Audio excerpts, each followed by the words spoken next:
I'm Dr. Christina Conolly, and welcome again to our MCPS video series, Waymaking.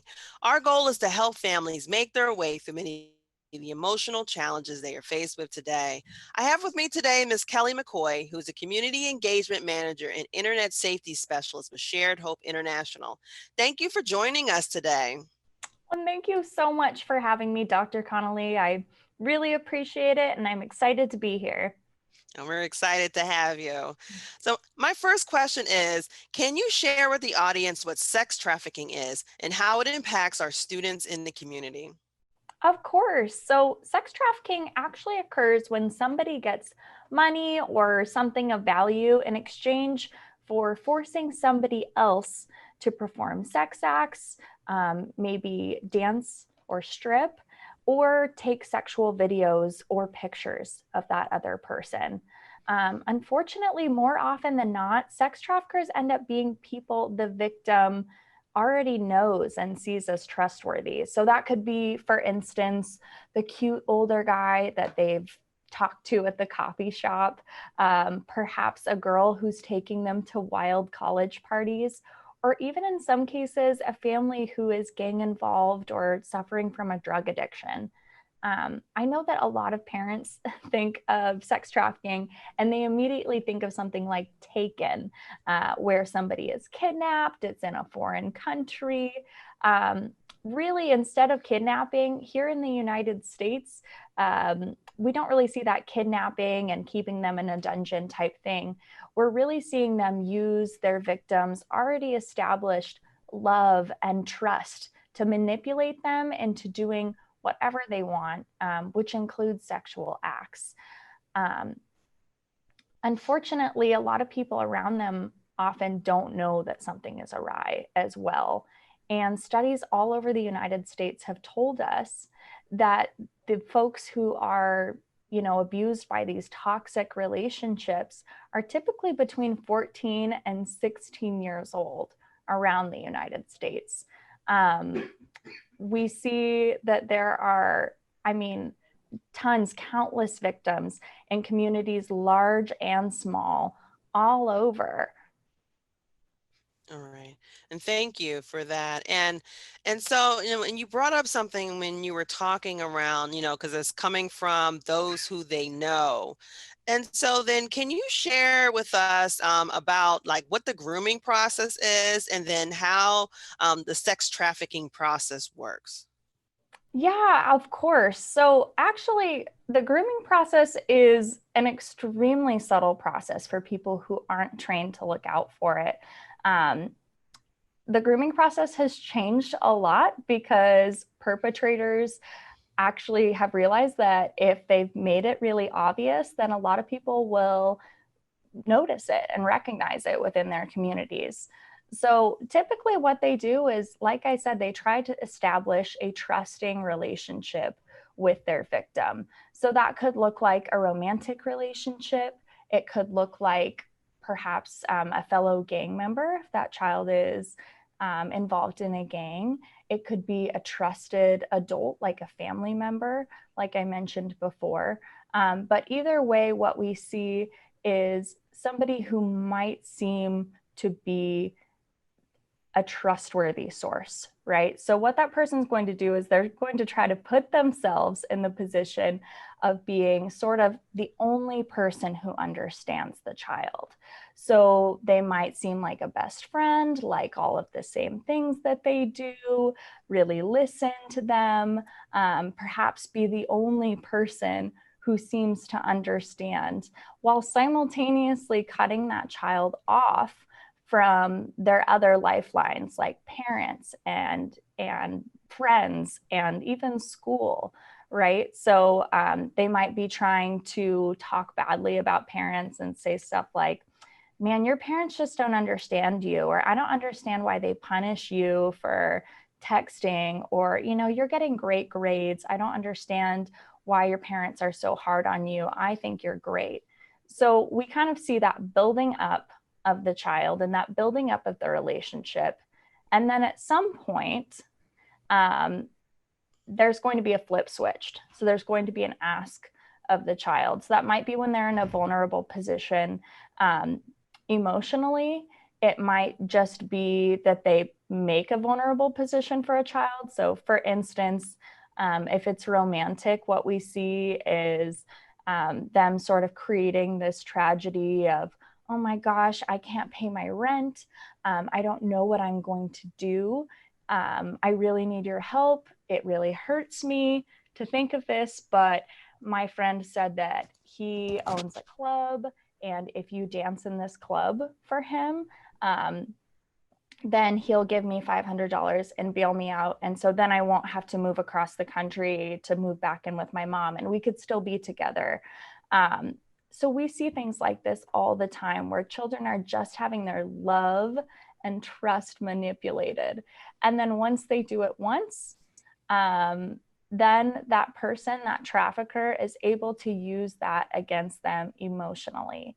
So a lot of times we see them saying, oh, well, this is who you are. I don't know what you think you're going to do. It's not like you go to school. Um, all of the while, you know, they've been the person who's isolated them from their friends, from their family, from their lifelines. And so now that person really might be all that they have in their minds. So unfortunately, that is typically what the grooming process looks like. And that's how they can really manipulate kids into being victimized by these traffickers. Wow, and thank you for that. I mean, that's definitely some good information for our families to see, and especially if you see your child or others in your neighborhood and their children who all of a sudden, used to be around and all of a sudden go away, and then they got this new person in their life, and and they become isolated from them. So, and thank you. And so then, as we're looking for, and families will be listening to this and then wondering, so like, what are some of the signs for them to look out for? And then what can the community do in order to stop sex trafficking? So a lot of times I mentioned this before, but you'll see a withdrawal from family and friends. That's definitely a big sign.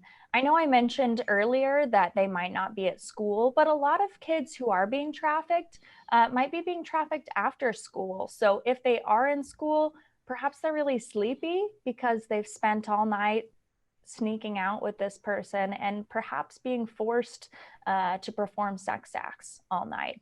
Um, then, of course, we see a lot of kids being trafficked over the internet. So they might have, you know, this excessive obsession with internet access, which I know that a lot of teens do. I definitely was obsessed with internet access when I was a teenager.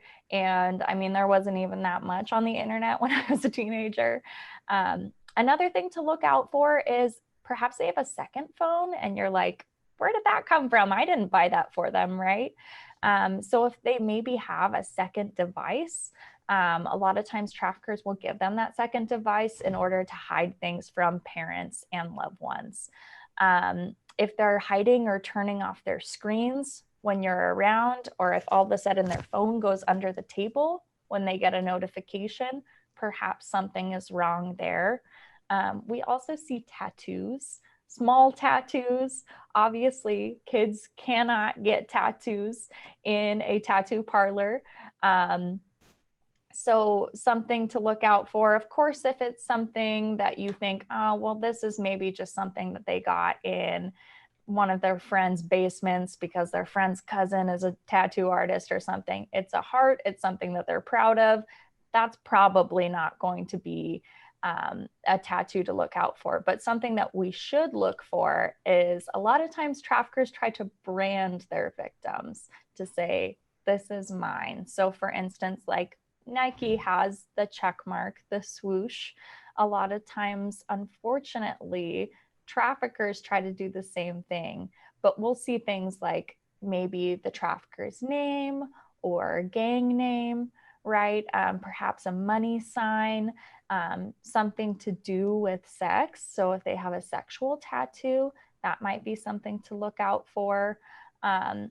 Of course, if they're starting to dress differently, so this could be dressing in a more sexualized manner, or it could be dressing far less sexual, big baggy clothes. They don't want anybody to look them in a look at them in a sexualized manner, right?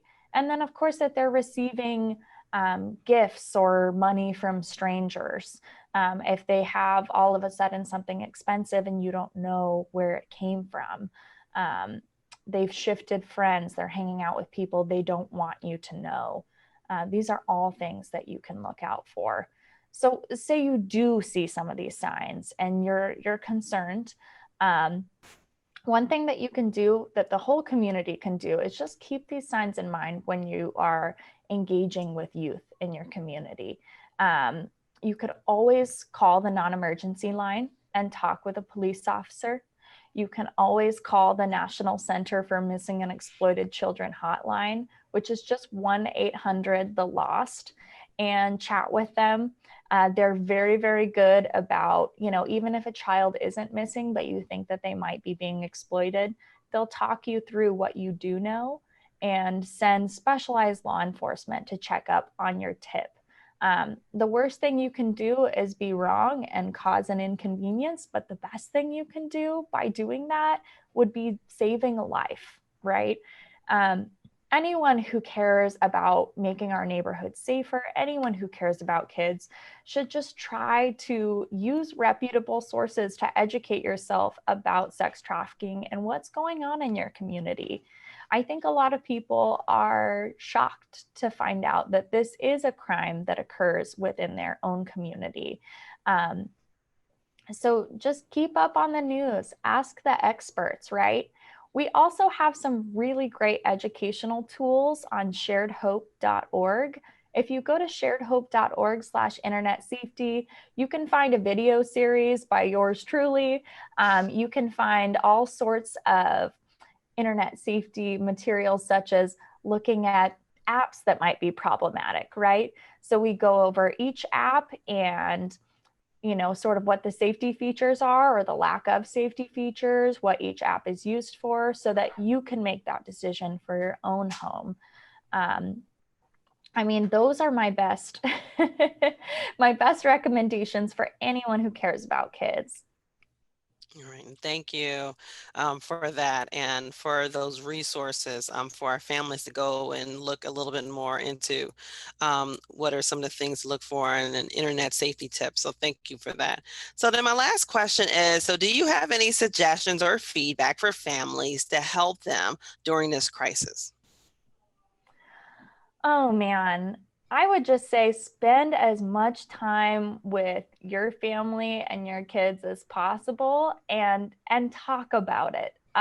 For me, that's been extremely helpful. It's just, my parents, they live in California. I live in Oregon. I haven't been able to see them in about a year. But we spend time over the phone, on Skype, on Zoom, like you and I are right now, Dr. Conolly. And we talk about it. We talk about, hey, this is hard. This is really, really difficult for all of us. And just kind of hearing that from my parents and knowing that the people that I've looked up to my whole life are also struggling. That's just been incredibly helpful for me. And I know that other youth that I've worked with have said similar things, that it's easier to know that other people, especially people you look up to, are going through the same feelings. And that could also open up a great conversation between you and your child about ways that they might be coping with all of this madness that might be a little dangerous or might be a little unhealthy. Right. Thank you. Yes, no, it's definitely good advice to take. Talking about what's going on is definitely important for any family, and even in helping families to know that it's okay to be, a little bit vulnerable with your children when having a conversation and sharing kind of like what you're feeling, and how this may impact them. To hopefully that'll help your child to open up as well. So thank you. And so I want to thank you, Kelly, for your time to be with us today. And we want to thank our viewers for joining us for Waymaking. To send us additional questions and topics to discuss on the show, please visit the link on your screen. Also, please go to our YouTube playlist to find additional shows in our series. And please join us next time on MCPS Waymaking.